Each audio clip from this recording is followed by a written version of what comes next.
Respira profundo y siente tus raíces, porque no eres de donde naces, sino de donde vives. Este es un programa de mesunos.org. ¿Escuchas? Es la tierra hablando, es el río que nos llama por nuestro nombre. Bienvenidos a Unidos por Naturaleza, un espacio donde conversamos sobre el ambiente, la cultura, los valores humanos y el poder que tenemos cuando actuamos juntos. Aquí no solo hablamos de cambio climático, hablamos de conciencia, de respeto, de cómo mejorar nuestra relación con la vida y con quienes caminan a nuestro lado. Porque cuando la comunidad se une, la naturaleza florece.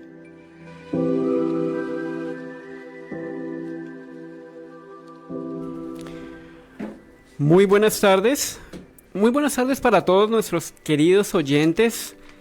Espero que tengan un maravilloso día, una maravillosa tarde. Bienvenidos una vez más a Unidos por Naturaleza, este programa que desde Mesunos.org, que transmite acá por la emisora Mi Gente Radio, pues cada miércoles los está acompañando con temas ambientales, culturales y sociales. Y antes de arrancar el programa, vamos a transmitir una nota que nos acaban de dejar. Hay una persona, habitante de calle, que se nos acercó hace un momentico a la emisora y con el corazón arrugado, contándonos todas sus amarguras y desventuras, nos dejó una nota con la esperanza de que la transmitamos. ¿Y qué autoridad moral podemos tener nosotros de decirle sí para luego mentirle, ¿no? Y después venir ante ustedes, a hablarles en un micrófono y decir que bueno, que hacemos grandes cosas, ¿no? Por la sociedad y por la humanidad y por el medio ambiente. Así que este mensaje es del señor Albeiro Rubio Cifuentes para Yuvi Viviana Romero Díaz en la ciudad de Bogotá. Si alguien está escuchando, de pronto algún familiar de don Albeiro Rubio Cifuentes, él deja un mensaje que dice así, dice: algún día nos encontraremos para compartir la palabra de Dios. Te amo y nunca vas a salir de mi mente y mi vida. Siempre juntos, con mucho amor, algún día te contaré de mi vida. Chao y 2 besos. Dice don Albeiro Rubio, y Dios quiera que la vida lo acompañe porque está en un momento, está en su momento. Bueno, querida comunidad, hoy queremos arrancar este programa con una pregunta que muchos se hacen, ¿no? Y es, ¿cuánto conocemos realmente la historia del lugar donde vivimos? ¿Sí? Porque muchas veces sabemos, pues, el nombre de las calles, conocemos los municipios vecinos, pero ¿sabemos quiénes habitaron ese territorio antes que nosotros? ¿Sabemos cómo nació esa comunidad? ¿Quién la construyó? ¿Quién construyó sus caminos? ¿Quiénes cuidaron los bosques antes de nosotros? Muy buenas tardes para toda nuestra audiencia. Les habla David Arciniegas, gestor ambiental de Mesunos.org, y es para nosotros muy grato volver a estos espacios donde enaltecemos el trabajo de los líderes de las organizaciones y los emprendimientos que siguen dejando huella en todo el territorio de la Mesa y la región del Tequendama. Hoy tenemos temas muy especiales. Muchas veces pensamos que el patrimonio es únicamente un monumento antiguo, pero el patrimonio también está en las historias de nuestros abuelos, en la estación del tren, en los caminos de piedra que muchas veces hemos transitado, en las cascadas, en las tradiciones campesinas, porque un territorio sin memoria es un territorio que pierde parte de su identidad. Y precisamente de eso hablaremos hoy. Así es, David. Hoy precisamente nos acompañan aquí en cabina Jonathan Arenas y Liz Estupiñán de Nación Panche, una iniciativa ciudadana que trabaja por recuperar la memoria histórica, cultural y ambiental, principalmente la Inspección de la Esperanza, pero esa gente se mueve por todo lado. Y bueno, pues obviamente es una comunidad convencida de que conocer el pasado, pues obviamente también es una forma de construir el futuro, ¿cierto? Así que para comenzar, pues bueno, Me imagino que muchas personas hasta ahorita están empezando a escuchar eso de Nación Panche. ¿Qué es Nación Panche y cómo nació esta iniciativa? Jonathan. Bueno, muy buenas tardes a todos y a todas. Agradecimientos con Mesunos ORG por la invitación a este espacio. También somos seguidores y admiradores de la hermosa labor que realizan en pro de lo ambiental en la mesa y en la región. Entonces también felicitar a los muchachos porque Muchas gracias. ustedes son constantes y han perdurado en el tiempo. Bueno, Nación Panche nace como un sueño, un deseo de querer recuperar esa historia que a veces no se nos contó o no supimos. De pronto en los colegios aprendíamos un poco más de mitología griega, latina, y no nos contaban a fondo quiénes eran esos primeros pobladores de nuestro territorio. Uh-huh.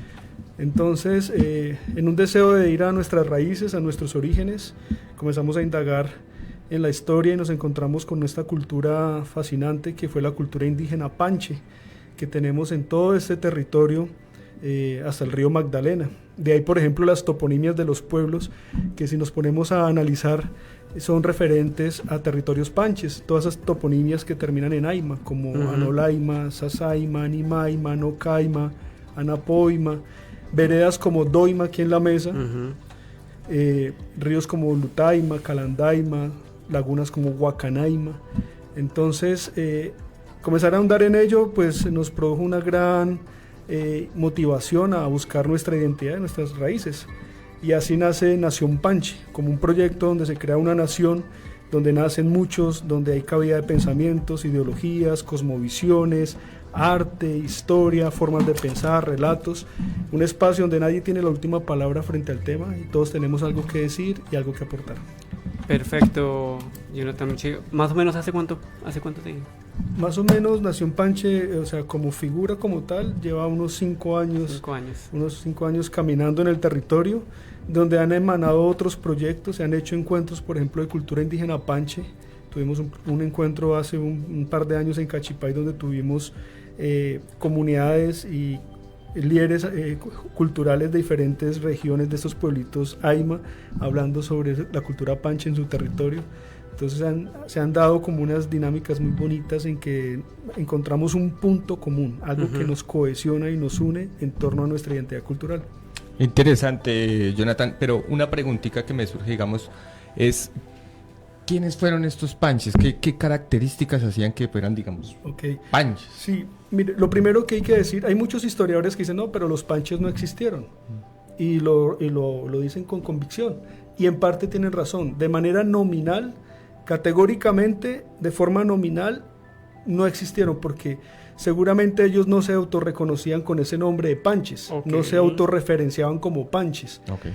Tendrían otros nombres o no tenían nombres, pero fue la forma como los españoles los llamaron a ese conjunto de personas que encontraron en esta parte del altiplano y hacia el río Magdalena.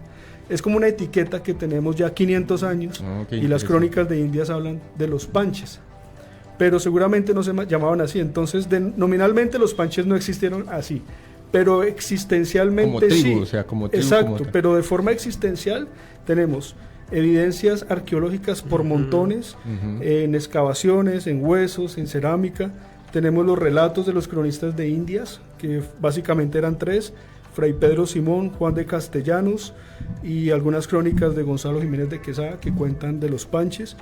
Un montonón de petroglifos en la provincia del Tequendama, más de 1000 mal contados. Y luego la tradición oral de la gente, que los abuelitos, cuando eran niños, el abuelito le contó que los panches tal y tal cosa. Entonces es más probable que sí hubiesen existido a que no. Tú mencionabas una palabra ahorita que es toponimias. Toponimias, exacto. Okay. ¿Qué significa una toponimia? Así como muy ligeramente, es como un gentilicio, ¿sí? El gentilicio es la forma como se llama a las personas de un pueblo, ¿sí? De la mesa, mesiánicos, ¿no? Mesunos. Mesuntrópicos. Mesuntrópicos, eso. Mesunos ORG, ese es el gentilicio. Cachipay, cachipayunos, Anolaima, anolaimunos, esos son los gentilicios, ¿no? Gentilicios, sí. Ajá. La toponimia es como un gentilicio de la tierra. Topos en latín es tierra, de ahí viene topografía, por ejemplo. Sí. Y nimia es denominación de. Entonces, toponimias es el nombre de la tierra. Yo creo que una charla entre Ricardo Rico Romero, que en paz descanse, y este hombre tiene que haber sido una berraquera ahora. Unos así todos poniendo Además que Jonathan sabe la etimología de las palabras, entonces por ejemplo en el avistamiento de aves también es bien interesante escucharlo porque explica mucho sobre la composición del nombre de las especies. Es que es importantísimo entender eso. Sí. Y entonces nos estabas contando que esta toponimia que se repite, digamos, es la terminación en Aima. Aima, sí, Anapoima, Nolaima, sí. Girardo, no. Interesante claro. Esto. Pero tengo otra pregunta. Sí, señor. ¿Cómo se conecta la historia ancestral de los panches con el proyecto cultural que tienen ahorita y que vienen desarrollando? Ok, bueno, aquí pues le doy la palabra a mi compañera Liz para que también hable un poquito del asunto. Pero básicamente lo panche fue como, yo utilizo la figura de una pirámide invertida, o sea, comienza desde un punto focal y luego comienza a ampliarse y a abrirse y va generando, a expandirse y va generando muchas otras cosas y procesos. No somos los primeros en hablar de los panches, ya habían historiadores, personajes muy interesados en el tema, hay relatos antiguos, hay muchas personas que ya venían tratar de hacer sonar el tema panche en esta parte de Cundinamarca, incluso en el Tolima, pero dijéramos que pudimos tratar de crear una identidad y que las personas pudieran tener más fácil acceso a esa información, conocer un poco más, caminar sobre todo el territorio. O sea, es impresionante cuando llega un grupo y ve un petroglifo y se maravillan y la cantidad de preguntas que genera eso, porque no genera respuestas sino preguntas interrogantes, pero quién y por qué y para qué y qué significa y ese tallado y esa imagen. Entonces la gente se emociona mucho y comienza a querer aprender más y estudiar más. Entonces como un hilito que lo va jalando a uno a un camino mucho más grande de lo que uno ve. Entonces, Liz, tienes la palabra. Pero tú preguntabas la relación ¿sí? de Nación Panche con el proyecto. Realmente, pues el nombre se define porque en una crónica de Indias referencian como la gran nación Panche, ¿no? Entonces hacen como esta referencia a las poblaciones que encontraron acá. Entonces eso llama mucho la atención porque pues una nación, estamos hablando de muchos, ¿no? Tampoco estamos hablando de poblaciones seguramente que habitaban este espacio y que eran pequeñas. Entonces eso también hace una reflexión muy grande sobre lo que era el territorio y esa composición social que fue fracturada y que fue erradicada.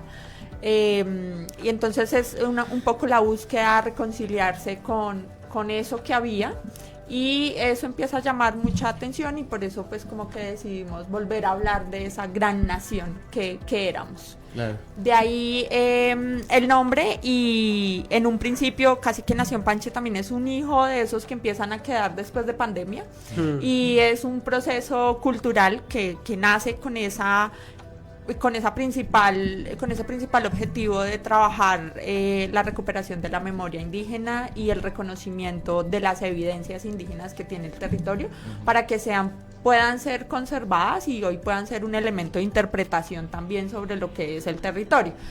Eso empieza a emerger de esta manera y en un colectivo cultural, muy orgánico, muy rural también, que empieza a interactuar mucho con sitios arqueológicos y eso pues empieza como a atraer más población que también quiere ir, pero cuando tú ya tienes un grupo muy grande de gente que quiere trasladarse a reconocer un espacio, se complica porque demanda una logística, ¿cierto? E incluso uno de manera muy natural y orgánica pues arma como el parche, por decirlo así, ¿no? El grupo de amigos y de interesados y uno que empieza a hacer, digamos, la vaca, ¿no? Entonces hay que empezar a poner recursos, porque hay que gestionar transporte, porque si vamos a estar allá todo el día hay que llevar el refrigerio, hay que llevar el almuerzo, pero quien organiza también empieza a adquirir unas responsabilidades, porque a veces parece muy de parche, pero si llega a pasar algo con alguna persona que tú llevas, realmente si llega a pasar algo, a veces la gente entiende que es voluntario voluntario y que también tú fuiste bajo tu voluntad,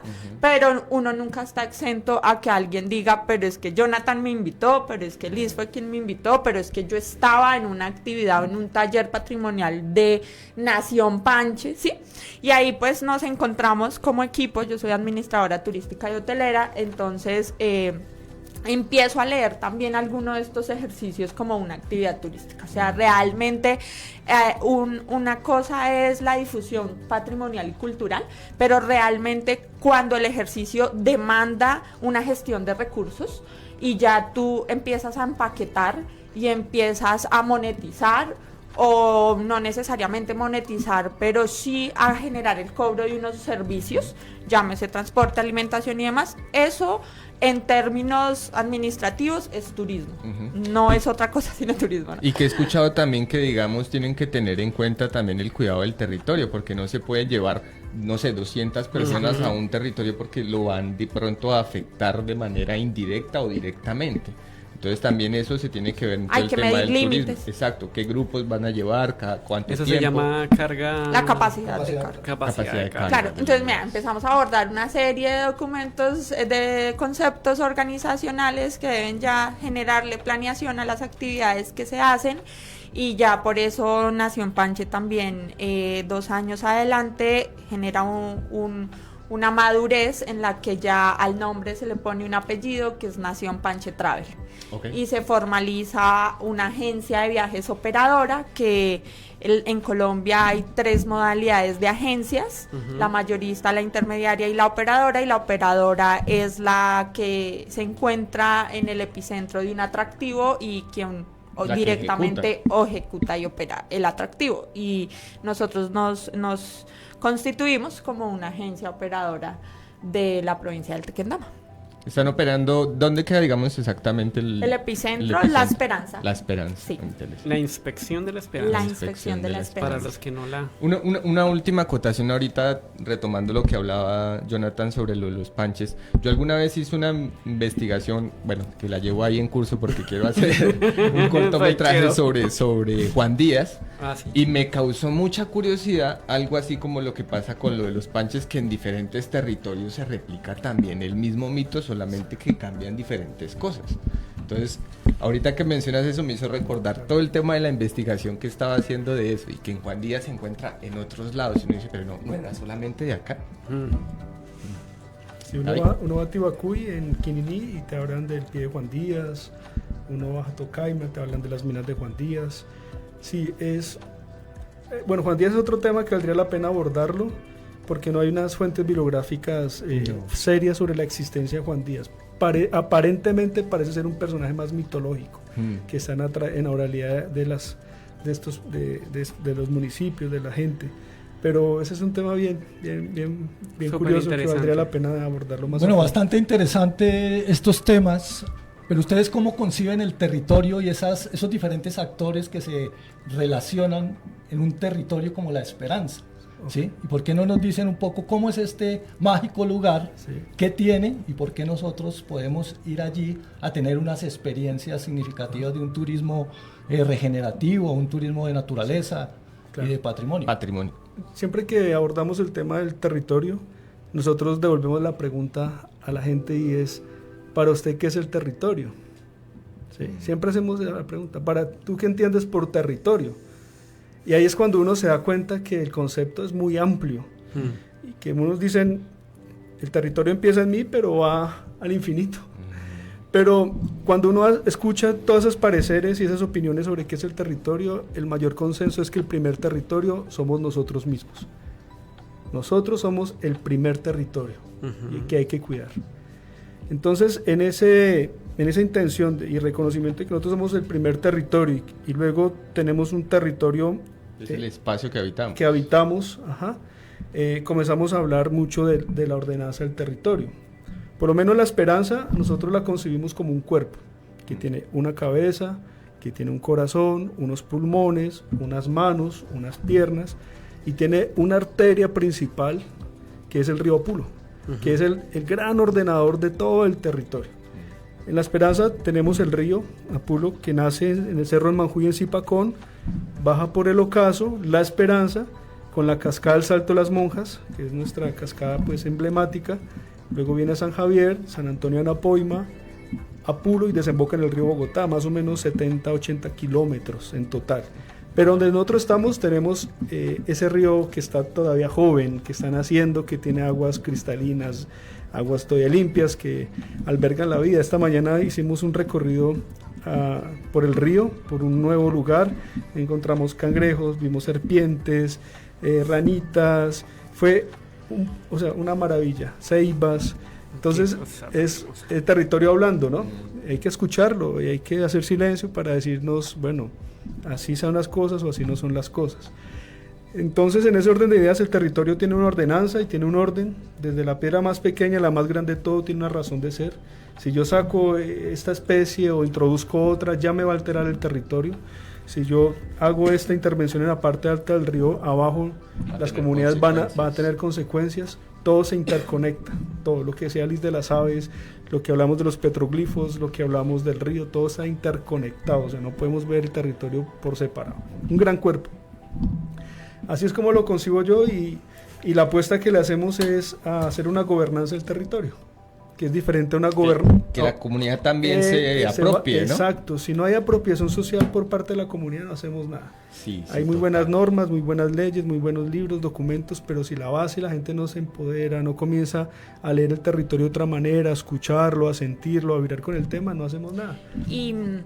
Y todos los tipos de comunidades y poblaciones que habitamos, porque a veces se encasilla a la comunidad como o se asocia con comunidad vulnerable o con solamente personas que nacieron y tienen pues trayectoria familiar en el territorio, pero en realidad el diálogo tiene que ser transversal con todos los que habitan el territorio, así sea el vecino nuevo que llegó ayer, pero es alguien que está interactuando y que llega también a aportar cosas buenas o cosas malas y que debe estar en el diálogo global de cómo queremos vivir y qué reglas pues estamos planteando, qué vocaciones, qué usos le estamos dando al territorio.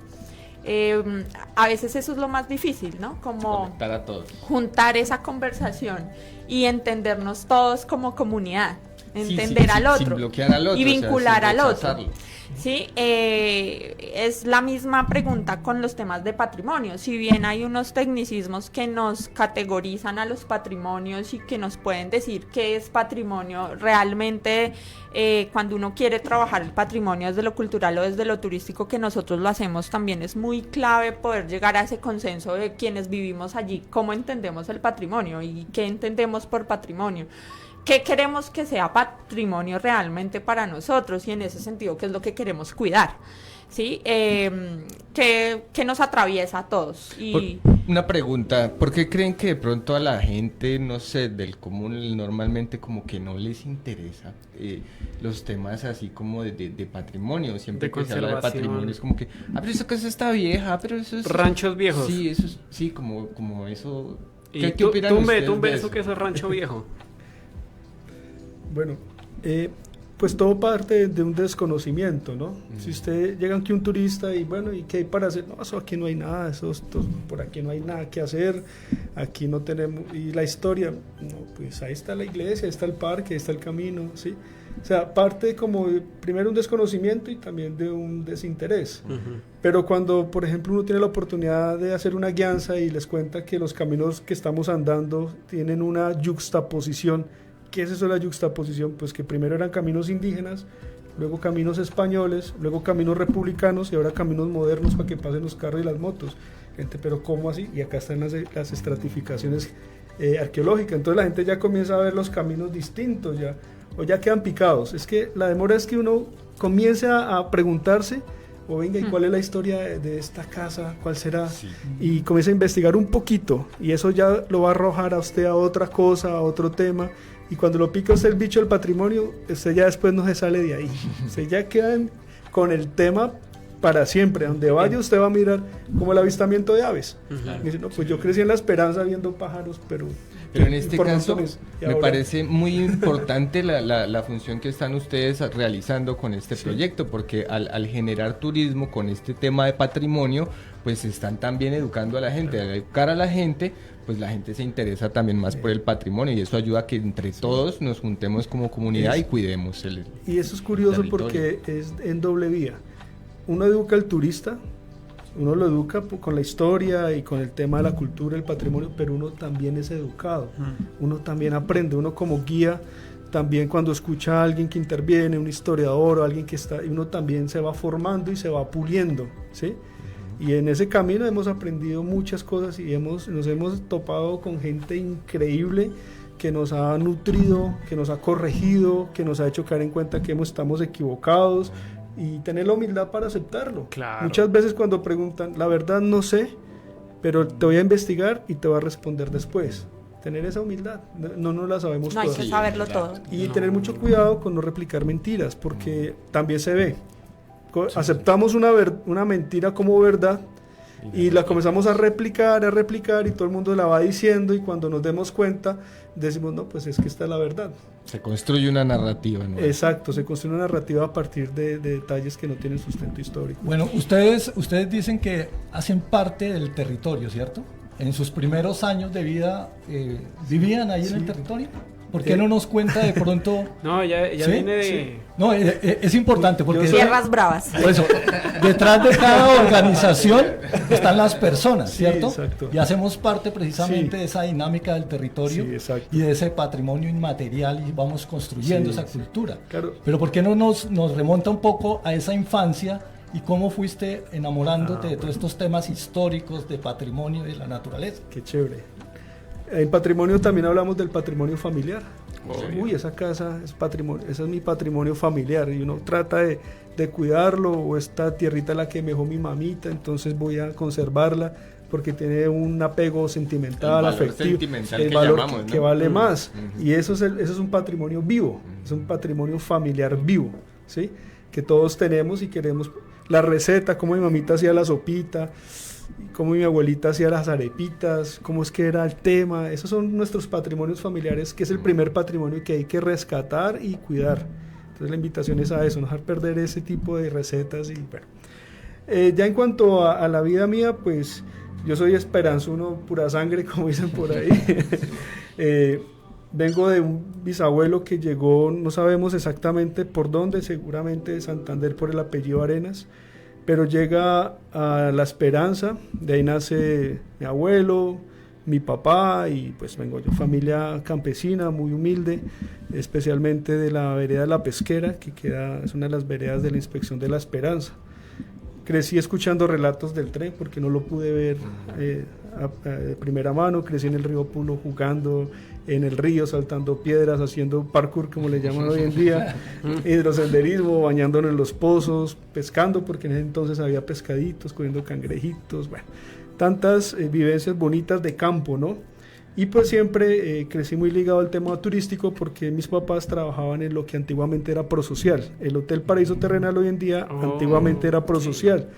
Ellos trabajaron allá más de 25, 27 años cada uno, lograron su jubilación, pero yo crecí con... ¿Era también un hotel? ¿Prosocial era también un Sí, hotel? era como una cadena de hoteles del Estado, era como una caja de compensación, no recuerdo bien. Había uno en Chinauta, otro en Honda, uno en Cartagena, otro en Cabo La Vela, otro en Leticia, uno en Dos Quebradas, Risaralda. Y los conozco porque como trabajan en Prosocial teníamos la oportunidad de vacaciones de ir a los diferentes hoteles. Entonces yo crecí en un ambiente hotelero, por así decirlo, viendo a los turistas, la gente que venía e iba, y pues indirectamente el turismo vuelve y aparece hoy en día. Nosotros decimos que La Esperanza, a veces se habla del turismo como algo nuevo, pero La Esperanza en épocas de los trenes, la cantidad de turistas que venían de Bogotá o subían de Girardot era gigantesca, o sea, La Esperanza vivió más de medio siglo del turismo que llegaba en los trenes, por eso los hoteles. Entonces la idea ahorita es volver a recobrar y resurgir esas épocas doradas del tren. Yo juraba que ese hotel era una casa, una de algún terrateniente antiguo. Comenzó así. Comenzó Como una la gran historia hacienda, así ¿no? muy a grosso modo es la siguiente. La familia Aparicio, que eran por decir los grandes propietarios de toda esta región, tenían muchas visitas en su finca, que todavía la tienen ahí en La Esperanza. Y como era tanto el volumen, ellos decidieron hacer un hotel para recibir sus visitas. Eso nos lo contó a viva voz una de las descendientes más antiguas de la familia Aparicio. Entonces crean el hotel, que era un lugar para hospedar y recibir sus cercanos y ingenieros que llegaban a la construcción de los trenes y todo el tema. Luego ese hotel luego ese hotel se quema y de ahí nace otro hotel que es Charité, que fue el primer hotel en madera de 3 pisos tipo republicano. Nace el hotel Charité y el pueblo se crea, o sea, no es que el pueblo tenga un hotel, sino fue un hotel que creó un pueblo, es un hotel con pueblo. Luego de Charité pasa a Prosocial, que era del Estado. Luego de Prosocial se liquida Prosocial, dura, si no estoy mal, 10 o 14 años en abandono. Y luego la familia La Torre adquieren el predio, lo reconstruyen, lo organizan y crean el Hotel Paraíso Terrenal, que en este momento es precioso, muy bello, vale la pena conocer. Generan mucho trabajo también para la comunidad de La Esperanza. Y ya llevan varios años allí trabajando. Entonces más o menos la transición de un hotel de la familia Aparicio a Hotel Charité, que se quema, luego Prosocial y ahora Hotel Paraíso Terrenal. O sea, toda esa historia es bastante significativa para rescatarse. ¿Se han hecho algunas investigaciones sobre La Esperanza y el rescate de toda esta memoria? Pues justamente ahorita estamos en la construcción de un libro, porque pues tuvimos la oportunidad de un espacio para crear un museo que ya Liz les va a contar. Pero un museo sin museología, sin infografía, pues es un cuerpo vacío. Entonces, ¿cómo vamos a llenar este cuerpo? Vamos a ponerle espíritu, alma. Y ahí nació un reto gigantesco. Llevamos más de 30 hitos históricos de La Esperanza documentados. Wow. Más, así por encima. ¿Cuáles serían entonces esos hitos históricos de la inspección, los más significativos? Les cuento algunos que la gente no sabe. Sí, porque hay muchos. Bueno, los más importantes. Más importantes. Y entramos también el tema. Listo. El nacimiento de Jonathan. Aparte de eso. Usted nació en el hotel. Yo creo que me hicieron en el hotel. Espero que mi esposa se escuchando porque no me han querido nada. No, yo soy hijo del río Apulo. Yo soy hijo del río Apulo. Bueno, tenemos todo el tema de los panches, que ya hablamos, la parte prehispánica. Hay un tema de caminos reales. La Esperanza es una maraña, un entresijo de caminos reales que conectan con Boyacá, que conectan con Tena, conectan con Cachipay. Ay, yo quiero decir algo ahí. Y la narración y las personas nos han dicho que la inspección le decían tierra de caminantes, precisamente por todo esa red de caminos que llegaban y que fueron motivados realmente también por el acopio que hacía la estación del tren de Mercado y el gran mercado que había allí. En realidad es que la estación promueve mucho desarrollo y hay varios hitos ahí que se juntan, ¿no? Se junta la construcción del hotel, se junta la construcción motivado también por el desarrollo férreo, y así también se motiva el caserío para los trabajadores, y bueno, todo esto empieza a configurar. Pero quería decirlo de Tierra de Caminantes, porque hicimos un evento que se llamó Tierra de Caminantes por eso, para recuperar un poco esa memoria de caminos reales, y también pues el evento tuvo una causa muy bonita que fue recaudar fondos, que agradecemos a todos los que participaron. Volvemos y lo hacemos porque tenemos una bolsa de fondos actualmente ahí que está pensada para la recuperación del Salto. Exacto. De hecho tenemos una caminata, hay una práctica que tiene la comunidad hace ya muchas décadas, que es salir desde La Esperanza en Viernes Santo hasta Boyacá, por todo ese camino de piedra, pasando por el Ocaso, San Cayetano, el Chircal, y llegar a Boyacá. Se almuerza, se va a misa y se regresan. Esa práctica tiene, yo creo que más de 60, 80 años por encimita. Qué maravilla. Y lo hace uno de los últimos caminos de romería de Cundinamarca, caminos de romeros, de peregrinación. ¿Sí me hago entender? Romería es peregrinación. Sí, romería es de ir en romería, o sea, en clave de oración, de meditación, del Via Crucis religioso, claro.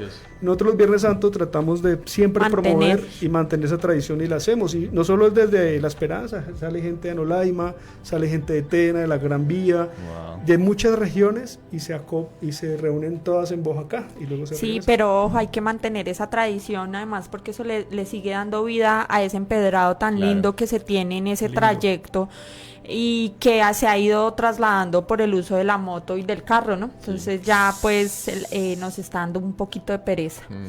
pero sí recomendamos mucho ese tramo. Creo que es uno de los tramos que aún mantiene mucho empedrado, y el empedrado en realidad es un paisajismo muy lindo, además de que es una carga histórica impresionante. Esos empedrados no se construyeron solos, se construyeron con sudor y sangre de muchas familias y de muchos, sí, de la misma comunidad, y hay que sostener eso es paisajismo también, eso es patrimonio. Y hace poco, pues no poco, más o menos un año viene siendo que por temas del proyecto del acueducto se levantó gran parte de ese empedrado, y en realidad todos los que vivimos alrededor de caminos reales y de empedrados hay que preocuparnos por la conservación de ellos, y hay que intentar que las vías de acceso que se requieran para fincas o proyectos como los del acueducto que se requieran, pues no atraviesen este tipo de caminos, y busquemos la manera de que sean paralelos y de convivir con todo lo que tenemos. O sea, quitaron las piedras y las levantaron un tramo gigante, y estamos hablando que es de los pocos grandes tramos de empedrado que quedan en Cundinamarca. Estamos hablando del proyecto ese del acueducto que viene traía el agua para acá, sí. Que es un robo de 200.000 millones de pesos, que eso no va para ningún lado, o sea que apague y vámonos. No dañemos el patrimonio, hagamos cosas de desarrollo. Hay que coexistir. Miren España con los caminos de Santiago de Compostela. Tienen rutas desde Francia, llenos de hoteles, hospedajes, hostales, en torno a los caminos. Nosotros tenemos un camino bellísimo que realmente si 14 kilómetros podríamos de trayecto. Pensar ¿por qué no una especie de Santiago de Compostela en Colombia? Aquí. Nada más y aquí en esta región, que lo que tú decías, incluso allá de La Esperanza, yo les iba a preguntar de pronto si saben eso. Yo alguna vez cogí por el Salto y bajaba antes de meterme, bajé derecho, y uno llega a un punto, un tramo donde hay un puente, y de ahí para allá no hay nada más. Entonces yo pues, me metí a exponer. ¿Ya abrieron? No, había un camino que seguía por ahí hasta San Javier y luego San Joaquín y en Piedra, pero por lo mismo, por los accesos a las fincas. Al acceso a las fincas, caminos se han ido perdiendo, se ha ido erosionando, muchos tramos se han perdido, se han caído. Por supuesto. Eso es algo que yo les quería preguntar ahora, porque sabemos que, digamos, el salto de las monjas, pues a raíz de toda pues, el cambio climático, de lo que está pasando, pues se ha venido un poco, ¿cierto? Ustedes nos mencionaban ahorita que obviamente recaudaron unos recursos precisamente para poder restaurar un poquito eso, y tú ahorita, Jonathan, dijiste que hay que escuchar el territorio, porque parece ser que no se está escuchando. Cuéntanos un poquito sobre el salto, qué está pasando allá. Pero de pronto antes del salto, habíamos quedado que nos ibas a hablar del museo. Sí, el museo comunitario. Temas. Entramos en tenemos tantos temas importantes. Antes de eso, yo quería hacer una reflexión de caminos que hace poco hacíamos con los temas de gobierno, y es que hay un programa del IQ que se llama Caminos Veredales. Y nosotros hace poco acudimos a ese programa buscando ayudas para el último tramo del Salto, que quienes saben, este tramo está bastante deteriorado, y tocamos las puertas en el IQ porque el programa se llama Caminos Veredales, ¿no? Y para nosotros, pues un camino es el camino, la trocha, el camino de herradura, el camino empedrado. Pero resulta que desde el gobierno hoy se están viendo como caminos veredales a las vías terciarias. Y yo, en realidad, hablábamos mucho con la ingeniera que nos atendió, porque yo le hablábamos de caminos y de itinerarios culturales, que los itinerarios culturales de la UNESCO son los caminos antiguos, como el de Compostela, como el Capañac. Y le hablábamos un poco de esto, de lo que eran los caminos rurales y para nosotros, gestores culturales y gestores turísticos. Y ella me decía, yo te entiendo, pero eso para nosotros no son caminos rurales. Y yo, realmente no se están reconociendo. Y desde lo público nunca se han reconocido. Miren que también hace poco estábamos en una conferencia, eso fue como el año pasado, en el Encuentro Nacional de Patrimonio, en donde presentaban el primer estudio que había hecho el Ministerio de Cultura sobre caminos reales. La primera cartografía oficial de caminos reales en Colombia, que fue el de el tramo de Honda, y que se dio por una tutela. Y es el primero en la historia. y estamos hablando de que éramos uno de los países con más conexiones de caminos en toda Sudamérica. Y que eso se ha ido perdiendo y nunca nadie se ha preocupado por hacer este tipo de cartografía. Si usted se acerca hoy a cualquier municipio, estoy seguro que si usted se acerca a una oficina de planeación y pregunta por una cartografía de caminos reales, no existe. Entonces eso es una reflexión muy importante que dejamos en el IQ y que qué bueno que en realidad se preocupen por hablar hoy de estos otros caminos que quedan y que intentemos conservarlos, porque es que eso también es bienestar, es salud.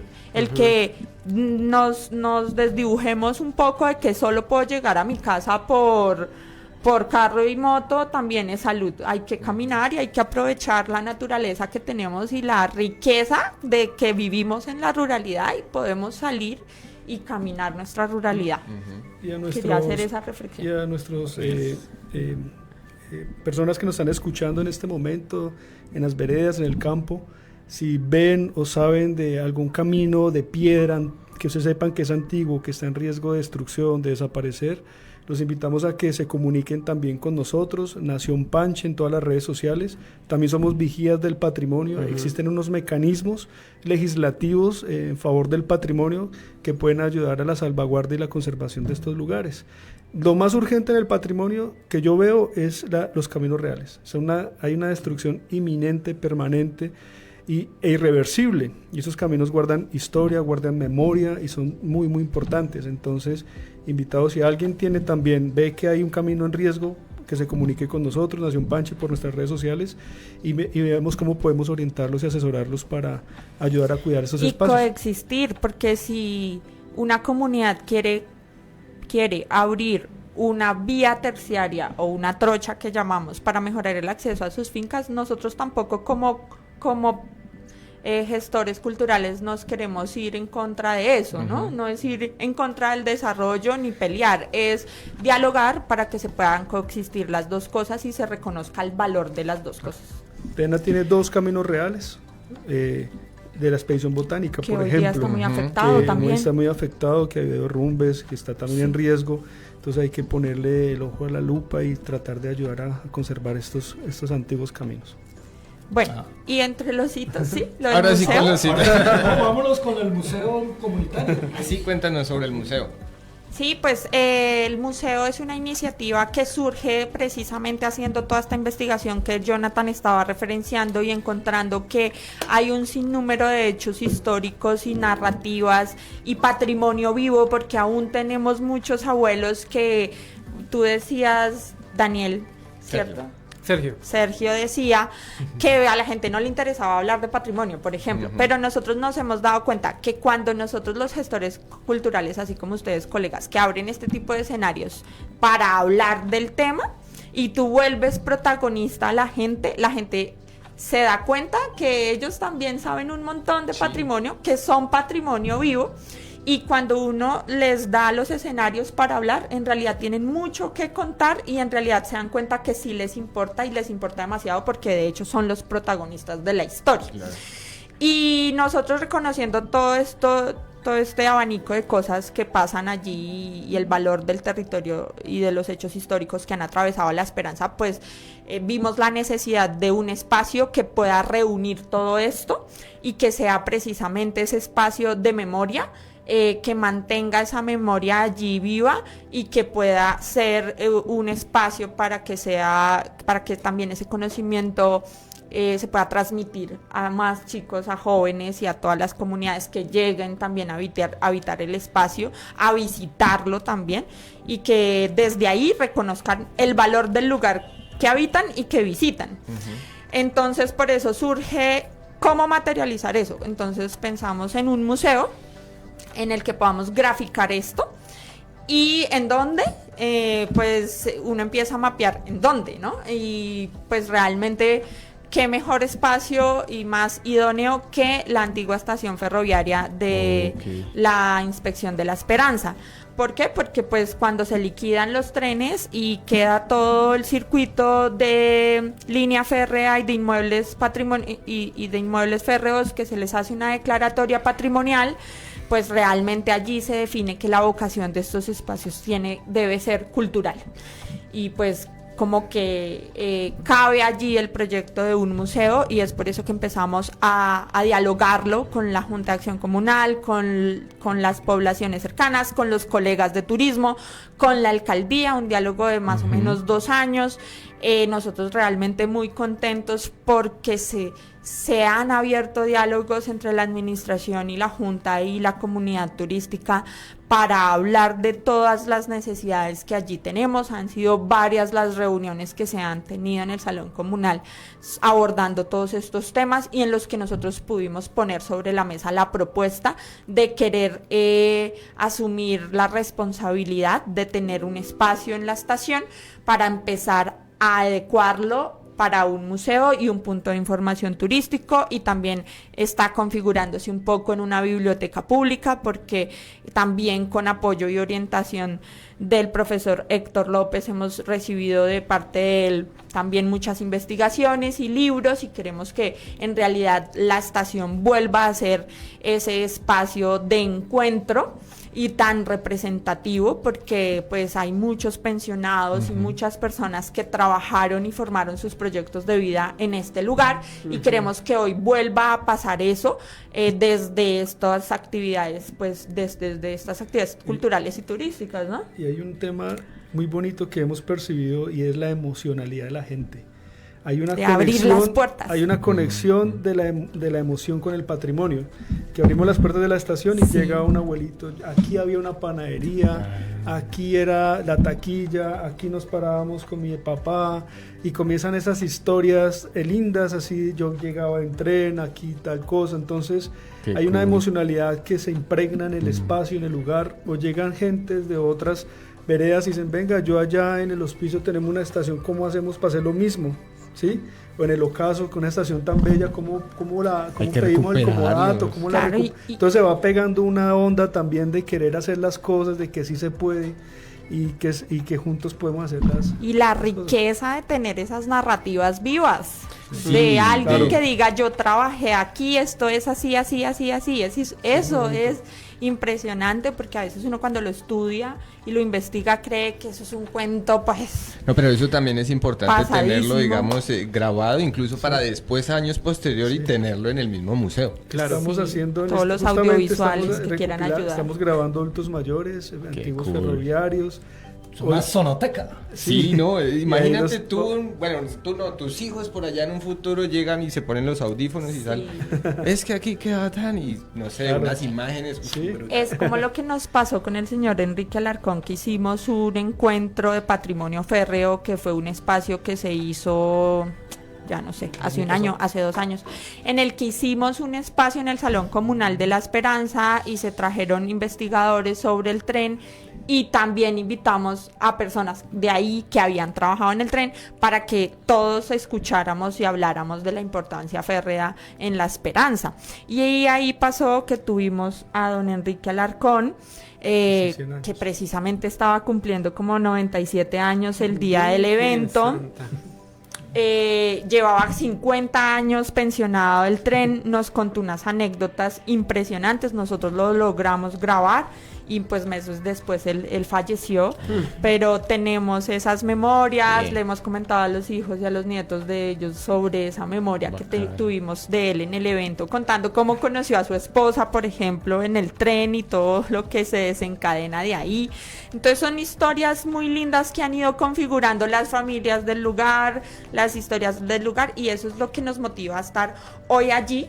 Fue un proceso de diálogo casi de 2 años con la administración, un año pasadito. Ellos en realidad con toda la voluntad actualmente de que se le dé ese uso al espacio, con toda la disposición de ayudarnos. Ahí Maravilloso. vamos, poco a poco, ¿cierto? Porque hoy se abrió, ¿qué hicimos? Hicimos aseo, despejamos energías, y se abrió el espacio para que la gente entre, ¿sí? Claro. Y la gente dice, a veces abrimos y estamos ahí los fines de semana, algunos no, porque estamos también en guianzas y cosas, pero intentamos estar ahí mientras logramos sacar adelante bien todo el proyecto, y la gente nos dice, bueno, ¿y acá qué venden?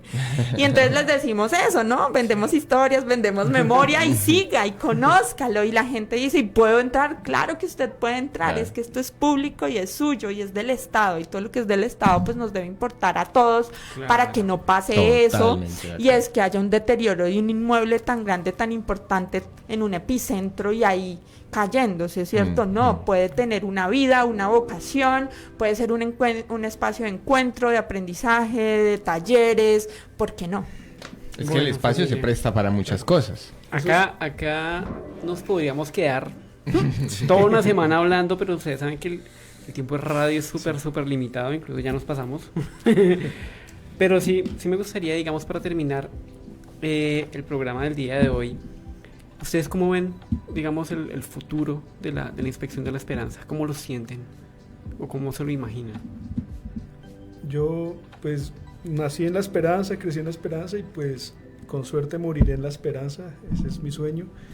Y yo quiero ver un turismo comunitario organizado, una comunidad apropiada del tema, metida en el cuento. Nosotros hemos ido vinculando jóvenes de los colegios en servicio social, pero pelados que terminan el servicio social y dicen, ¿podemos seguir con ustedes? ¡Qué maravilla! Entonces, y tenemos jóvenes como Daniel Niño, que ojalá lo inviten un día con el proyecto de la recuperación de los trencitos, de las mesitas del tren, desde el Ocaso a La Esperanza, 5 kilómetros por la antigua vía del tren, los planchoncitos. Ah, se los he visto. Entonces, eso ha sido también motivo de que se pueden hacer las cosas y están pasando. Entonces, yo sueño una esperanza cohesionada, con apropiación social del patrimonio, gente vibrando, viviendo también de un turismo sostenible, porque qué sueño sería que los jóvenes apostaran por quedarse ahí, tener un proyecto aquí. Sí, y que no tengan que buscar cuidar. el Bogotá Dream. Exacto, el sueño, Exactamente. exacto. Entonces, así lo estamos percibiendo y pues es un proceso, vamos poco a poco, pero hay gente que se ha ido sumando, hay gente que ha ido llegando y hay unas energías y unas sinergias muy bonitas para que las cosas se den. Entonces, esa es la esperanza que soñamos, una esperanza cohesionada y con apropiación por parte de la comunidad. Perfecto. Organizada. No, felicitarlos por esta gran cruzada y ese gran sueño colectivo que han logrado impactar un territorio. Pero antes de que se vayan, sería muy importante que nuestra audiencia comprendiera cuál es esa clase de turismo que ustedes hacen y qué los diferencia de un turismo convencional.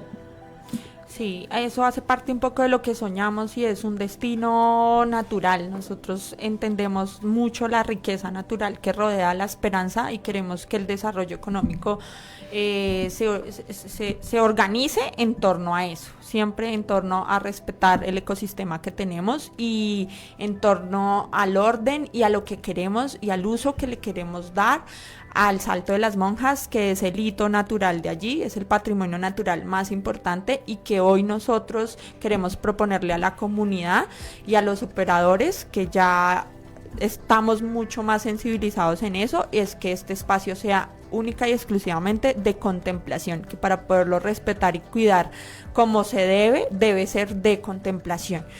Y pues bueno, perdí lo que me estabas preguntando. ¿Cuáles son esos servicios turísticos Lo que nosotros ofrecemos? Exactamente, que actualmente hablan de experiencias Sí. de turismo de naturaleza. Cuéntenos un poco pues, sobre estos paquetes. Bueno, en La Esperanza tenemos varios proyectos de turismo de naturaleza que estamos todos aliados, trabajando de manera mancomunada, en sociedad, en llavería, por así decirlo. Tenemos una experiencia muy bonita que es el Santuario de Abejas Ainí, que es un recorrido de 2 horas por todo el tema de las abejas sin aguijón, las abejas angelitas que llamamos en el campo, donde incluso hace un par de años el Smithsonian de Estados Unidos descubrió una nueva especie de abeja para el mundo. En La Esperanza. En La Esperanza. Wow, eso hay que hablarlo un Que montón. es la plebeya mutici, plebeya al género Mutici por mutis, por la expedición botánica de mutis. Eso está ya documentado. Luego está un mariposario, que es otro proyecto también muy bonito de conservación, donde es una ruta de 2 horas, aprendió todo el mundo las mariposas. Tenemos el patrimonio ferroviario con la familia Niño, con los planchoncitos del tren, con las mesitas del tren, las zorritas que llamábamos allá. Luego tenemos avistamiento de aves, que se está moviendo fuerte, sobre todo para público extranjero. Estamos haciendo avistamientos 1 o 2 veces a la semana con extranjeros permanentemente, mucho norteamericano, canadiense, alemán, bueno, que está cogiendo fuerza. O sea, estas aves que vemos acá de manera convencional, para un extranjero es una maravilla. Hemos tenido gente de la India llorando viendo el Pico de Plata o el Azulejo. Y uno dice, por Dios, ¿qué es esto? Una vez profeta en su tierra, hermano. Claro, Sí. entonces eso nos ha abierto mucho los ojos en cuanto a esto. Y paralelamente tenemos un encadenamiento de hospedajes que también son de la esperanza. Hay glamping, hay cabañas tipo canadienses, hay chalet, hay zonas de camping, hay fincas de recreo para eventos, entonces... Sí, pero hagámosle la cuña a los compañeros. Ahí tenemos el alojamiento rural Real Monte, en el que tú puedes ir y pasar un pasadía completo, a tener acceso al río también por otro lado, que hoy no está tan vulnerable como el acceso del camino al Salto, entonces allí también puedes disfrutar de un pozo súper rico del río. En Real Monte, que queda muy cerca al ocaso, entre el ocaso y La Esperanza, también pasadías y experiencias de lujo ya en glamping realismo mágico, avistamiento en Cabañas Los Andes, que es unas cabañas en Florian de pino canadiense, hermosas en una montaña impresionante, que para el avistamiento de aves, o para usted alejarse de todo el estrés que quiera, o irse allá a retirarse a trabajar, a inspirarse, a pintar, a estudiar. Ese es el lugar ideal en Florian, Cabañas Los Andes. Tenemos Tucuy, trabajamos mucho el pasadía con Tucuy, que tiene una estación de colibrís súper linda también. Acá tan solo 10 minutos de la mesa, y donde también estamos haciendo recorridos pedagógicos para los colegios. Nosotros también estamos muy abiertos a trabajar en estas campañas con los colegios, y lo hemos promovido, de hacer este tipo de recorridos para que los estudiantes reconozcan el patrimonio y la riqueza histórica y la biodiversidad del lugar. Y por ahí estamos trabajando en algunos proyectos con Café La Bienvenida, para tener experiencias también cafeteras locales y tours más pues de café en fincas cafeteras de La Esperanza, que tenemos ahí varias. No, súper cool. Perfecto, de verdad. Bueno, ¿cómo contactamos a esos emprendedores? Porque sé que hay un sitio web. Sí. Todos estamos aliados en un proyecto que se llama Ecopanche. Ecopanche. Lo pueden buscar en las redes sociales, ahí están los contactos, los números, o también con Nación Panche. Directamente. También nosotros podemos ayudarlos a direccionarlos para que tengan una experiencia diseñada para lo que buscan. Perfecto. Sí, hay Ecopanche, Nación Panche. Perfecto. En todas las redes sociales, Facebook, Instagram. Y ahí encuentran también los números de teléfono y de WhatsApp para poder escribir. Ecopanche. Ecopanche. Y En redes sociales. Y Nación Y Panche. de una vez aprovechamos para hacer una invitación. Vamos a hacer un prelanzamiento del museo el 7 de agosto, que es el cumpleaños de La Esperanza. Entonces allí vamos a hablar un poquito más del proceso y hacer un pequeño prelanzamiento de lo que será ya el museo en forma. Entonces también para extenderles una invitación ahí en la estación del Tren de la Esperanza. Hemos estado haciendo varias actividades pro fondos, y gracias por el apoyo a todos los que han ido a ayudarnos, tanto para el Salto como para la estación, porque son sueños bien grandes y realmente tampoco es que tengamos pues todos los recursos debajo del brazo para todo esto, pero estamos iniciando. Eso no nos desmotiva, y por eso hemos promovido toda esta serie de eventos que encuentran también a través de las redes sociales, por si quieren estar por ahí conectados con los próximos que hagamos, para que nos sigan ayudando pues con estas iniciativas. Listo, entonces ya saben, invitados el 7 de agosto a la preapertura del Museo de la Esperanza. Bueno, muchas gracias a Jonathan, muchas gracias a Liz por compartirnos Por todo este proyecto acompañarnos, tan impresionante y tan bonito que es, que le puedan, digamos, compartir a la comunidad sobre el patrimonio y sobre el territorio. A ustedes muchas gracias, a Julián, de verdad felicitarlos por esta labor y por estos espacios de difusión. Tenemos un maestro en común que es Ricardo Rico, que es una persona de La Esperanza, que creyó mucho en nosotros, que apostó mucho por nosotros. Hace poco tuve la oportunidad de hacerles una guianza a toda la familia de Ricardo Rico en La Esperanza. Qué bendición. Incluyendo las hermanas. Entonces, en el museo va a haber un espacio para personajes insignes de La Esperanza, y allí vamos a poner un homenaje a Ricardo Rico. Perfecto. Súper. Nosotros ahí le hicimos un homenaje a Ricardo a nuestro modo, con un personaje en títeres llamado Sir Richard. Bueno, de verdad, muchísimas gracias, y a nuestros queridos oyentes, de verdad, muchísimas gracias por acompañarnos, por estar conectados a este programa Unidos por Naturaleza, a la emisora comunitaria Emergente Radio. De verdad, muchísimas gracias por el espacio. A Andrés, muchísimas gracias, hermano, al padre Martín también, pues obviamente por darnos la oportunidad de estar acá. Me despido deseándoles que pasen un excelente resto de tarde. Hasta luego. Muchas gracias. Bueno, hasta pronto y esperamos seguir construyendo más territorio por el patrimonio, por la cultura y por nuestras familias, indudablemente. ¿Cuál sería el último mensaje para toda la comunidad, Jonathan? Un mensaje de cada uno de ustedes. Yo invitaría a la comunidad que camine en el territorio, que lo conozcan y luego se conecten con él.